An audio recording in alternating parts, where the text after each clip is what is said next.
Hello. Despite being some of the most incredible stoneworks from antiquity, I do not think Pumapunku in Tiwanaku, Bolivia is anything like the ruins in Peru, nor is it part of the global Cyclopean network. For me, the precision-carved H-blocks are unique and unrelated to any polygonal masonry around the world. It is as if, in case those stones were made by aliens, that the aliens in Bolivia are from another galaxy. Nevertheless, the H-blocks are somewhat comparable to those Cyclopean sites for being ancient lost technology, in the sense that we have no idea how they were made. We don't know how a primitive culture without writing or iron tools could have carved such wonderful stones.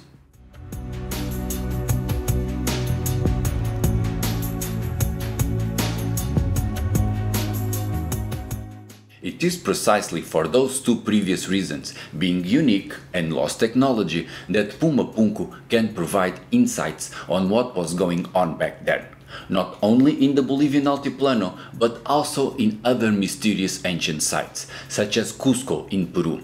And following that parallel between incredible buildings will lead us to conclude there's something rotten wrong with the official story.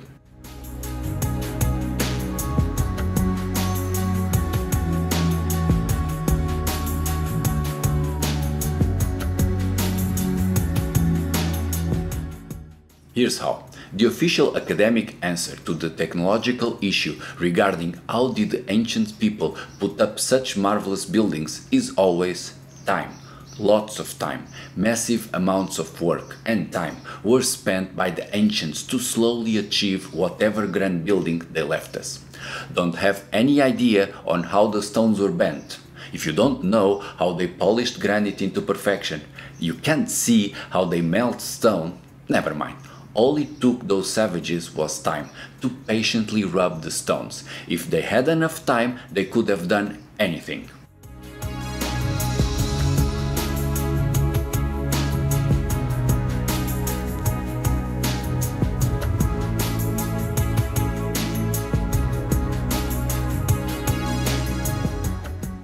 So, how much time is a lot of time? Well, that's where the official historical timeline begins to get complicated. And also how the Tiwanaku case can be exemplary, as it seems that the ancient Bolivians were the only ones to have sufficient time to do their great work.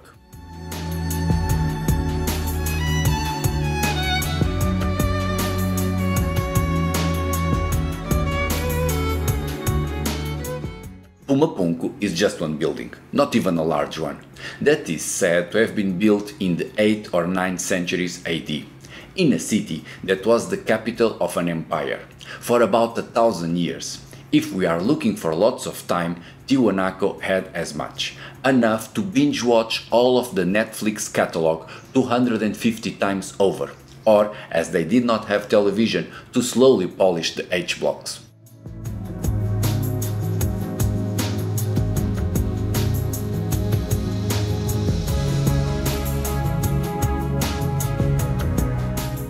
Where that long time needed falls short is in nearby Peru, especially when sticking with the official academic timeline.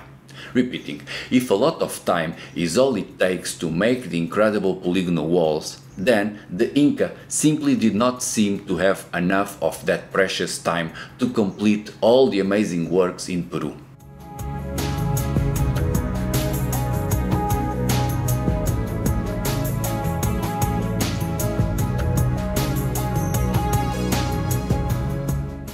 A side note to mention that, for people thinking these stones are pre-apocalyptic, 12,000 years old or so, the extra time needed also works. Like this. If everything odd was built further back, before the flood, then centuries can become millennia, and there will be plenty of time to carve all the weird rocks laying around.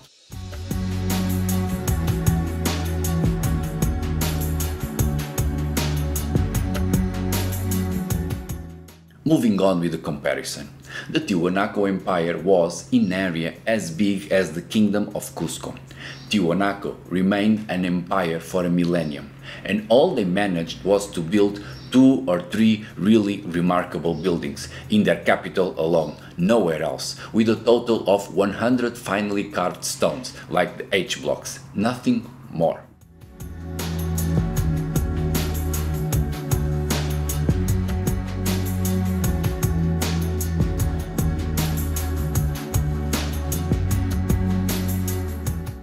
Whilst all that, Cusco did not have the same slack.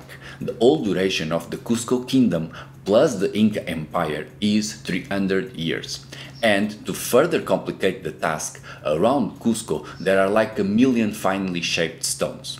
Worse even, by the time the Spanish arrived in Peru, the Inca were so damned by their civil war that they could not properly finish whatever buildings they had.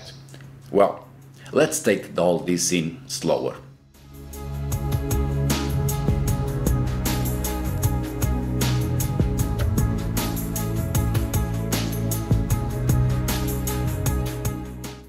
All of the polygonal ruins in Peru are covered with rubble, later and cheap work placed on top by different people. Academics like to blame the Spanish for all that rubble, because, I don't know, but I suspect it's due to some far-left political bias. Anyways, the plain fact is that, as we'll see, the Spanish are not to blame for ending polygonal masonry in Peru. It was the Inca themselves that lost it. Here are two evidences.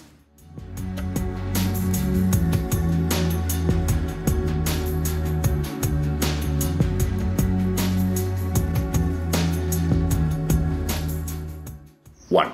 The oldest colonial building in Cusco is the Basilica Menor, which has no polygonal base or anything like it, despite being built only 10 years after the conquest of Peru, whilst the Spanish were just a few hungry soldiers and were impressed by the local buildings, as we can read in their chronicles. From day one of the conquest, the polygonal stonemasonry skill was not available to the conquistadors.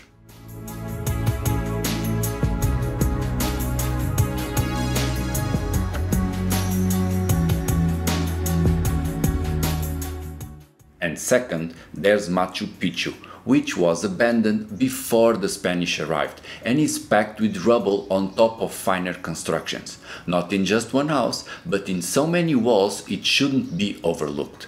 Machu Picchu simply proves that before the Spanish arrival, the Inca had already abandoned polygonal masonry, thus making the official academic timeline a bit less believable.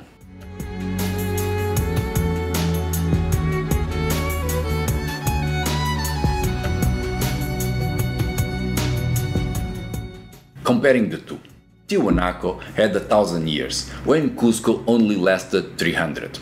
Plus, Pumapunku has barely 100 finely carved stones, and only in the capital, whilst the puffy polygonals are repeated 1,000,000 times from Bolivia to Ecuador. Then, in Tiwanaku, the few examples of cheap work left on top of finer blocks were mistakes made by archaeologists, but in Peru, some of that rubble can be attributed to the Inca. Making just 100 stones in one city means that the know-how for the H blocks was very concentrated, within a small group of people, thus it's easy to lose. But in Peru there are puffy polygonal stones everywhere, making it much harder to forget. Finally, in Tiwanaku, their technology could have been lost during a 200-year gap since the city was abandoned until the Inca arrived in the region, whilst the Spanish conquistadors from their day one in Cusco could not use the lost technology to build a basilica.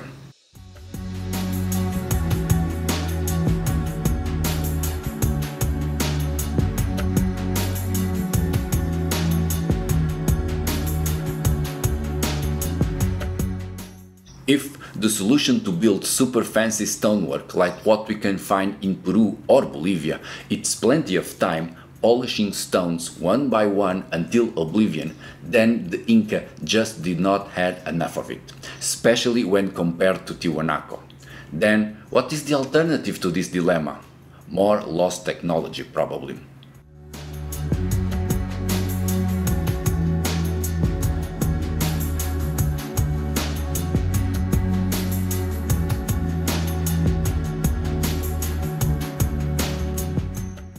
Let's see, if all those puffy stones around Cusco were made in a rush by a culture that could not keep it together long enough due to being engaged in endless wars, maybe they could have used some fast way to melt stone.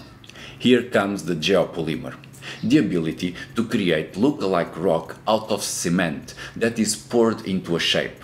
That hypothesis makes sense just from looking at the puffy stones and their curved joints.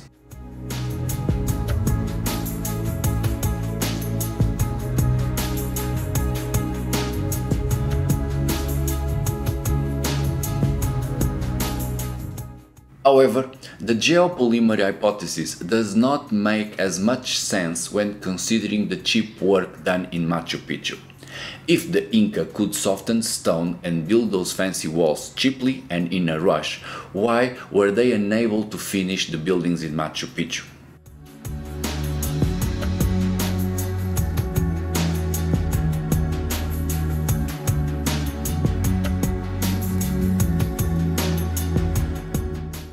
Confused yet?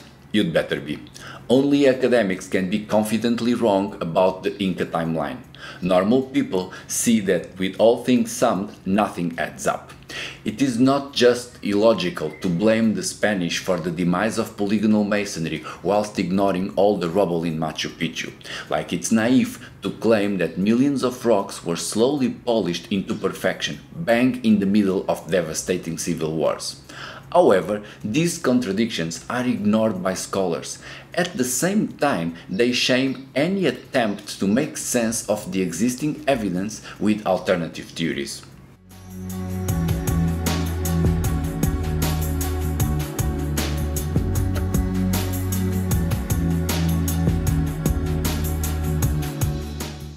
Historians often complain that their work is devalued by the likes of Graham Hancock and other wild theory hunters. But in truth, academics are themselves to blame for their declining credibility, meaning, if the professionals are pushing an unreasonable timeline, why should amateurs abstain from engaging in more entertaining theories? Or, putting it simply, if the experts are so categorical in affirming BS, we may all be better off believing in aliens or cyclops. At least it's fun.